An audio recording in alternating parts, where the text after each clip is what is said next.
देखिए, तो उनकी पार्टी की विषय है। वो लीडर उनके पार्टी के है। अब फ्लोर में कितनी किसकी कितनी ताकत है, अभी तो उनके पास ज़्यादा रहा नहीं एमपीज, बाकी सब तो एनसीपीआई में चले गए हैं। तो स्पीकर को क्या बोलने जाएंगे किसी, तो वही बता सकते हैं। অন্যদিকে আজ বিকেলে লোকসভার অধ্যক্ষ ওম বিড়লার সঙ্গে দেখা করবেন অভিষেক বন্দ্যোপাধ্যায়। লোকসভায় তৃণমূল সাংসদদের বিদ্রোহী ব্লক নিয়ে আলোচনা হবে সেই বৈঠকে। কখন হবে এই বৈঠক এবং এই বিষয়ে আর কি জানা যাচ্ছে বিস্তারিত জানাবেন প্রতিনিধি শিবাশিস মৌলিক আমাদের সঙ্গে রয়েছেন। শিবাশিস,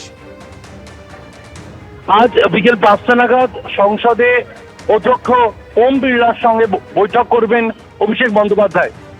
ইতিমধ্যেই কলকাতা থেকে রওনা হয়েছেন অভিষেক বন্দ্যোপাধ্যায়।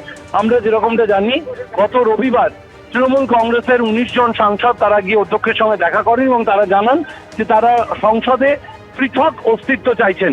এর আগেই অভিষেক বন্দ্যোপাধ্যায় একটি চিঠি কীর্তি আজাদ পৌঁছে দিয়েছিলেন অধ্যক্ষের কাছে, যে চিঠিতে লেখা ছিল এ ধরনের কোনো সিদ্ধান্ত নেওয়ার আগে অবশ্যই যেন লোকসভার অধ্যক্ষ অভিষেক বন্দ্যোপাধ্যায়ের সঙ্গে একবার আলোচনা করেন। পাল্টা এই ঘটনার পর মঙ্গলবার নাগাদ লোকসভার অধ্যক্ষ ওম বিড়লা চিঠি দিয়ে অভিষেক বন্দ্যোপাধ্যায়কে জানান যে এই বিষয়ে আলোচনার জন্য তিনি তাকে ডাকছেন। আলোচনার পর সময় নির্ধারিত হয় আজ বিকেল 5টা। আজ বিকেল 5টা নাগাদ সংসদে গিয়ে অধ্যক্ষের সঙ্গে দেখা করবেন অভিষেক বন্দ্যোপাধ্যায়। ধন্যবাদ শিবাশিস। অভিষেক বন্দ্যোপাধ্যায় আজ বিকেলে লোকসভার অধ্যক্ষ ওম বিড়লার সঙ্গে দেখা করবেন। লোকসভায় তৃণমূল সাংসদদের বিদ্রোহী ব্লক নিয়ে আলোচনা হওয়ার কথা রয়েছে। আর এই বৈঠক প্রসঙ্গে কেন্দ্রীয় প্রতিমন্ত্রী সুকান্ত মজুমদারের প্রতিক্রিয়া রাখবো আপনাদের সামনে। देखिए, तो उनकी पार्टी की विषय है। वो लीडर उनके पार्टी के है।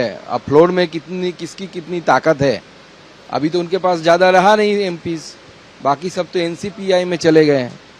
तो स्पीकर को क्या बोलने जाएंगे किसी, तो वही बता सकते हैं।